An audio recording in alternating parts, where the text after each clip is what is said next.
ఒక కథలో అందరూ వచ్చి గురువుగారు కాళ్ళు మొక్కడం చూసిన శిష్యుడు, గురువుగారు ఈ కాళ్ళు మొక్కడం వెనకాల ఉన్న ఆంతర్యమేమిటో చెప్పగలరా అని అంటాడు. దానికి గురువుగారు, నాయనా, మనిషి ముందుకు సాగకుండా జీవితం ముందుకు సాగదు. దానికి కారణం కాళ్ళు.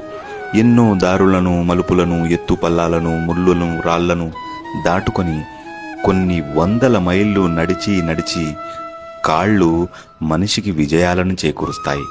కాబట్టి హిందూ సాంప్రదాయ ప్రకారం ఇలా కాళ్లను స్పర్శించడం గౌరవంగా భావిస్తారు. పాదాభివందనం 3 రకాలుగా ఉంటుంది. మొదటిది నడుము వరకు వంగి పాదాలను తాకడం, తద్వారా ఎదుటివారిని గౌరవించుకోవడం అన్నమాట. రెండవది మోకాళ్లపై కూర్చొని తలని కాళ్లకు తగిలేలా మొక్కడం. ఇది ఆప్యాయతతో మనసు అంతరంగంలోంచి ఇష్టపూర్వకంగా వచ్చే గౌరవాన్ని చూపించడం. మూడవది పూర్తిగా నేలపైన పడుకొని 2 చేతులను జోడించి కాళ్లకు వందనం. దీన్ని సాష్టాంగ నమస్కారం కూడా అంటారు.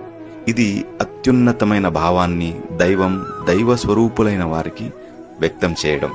ఒక పాదాభివందనంతోనే గర్వం, పొగరు, అయిష్టం, ద్వేషం అన్నీ మీ పాదాల వద్ద వదిలేస్తున్నానని మాటలలో చెప్పకుండానే వ్యక్తం చేయడం.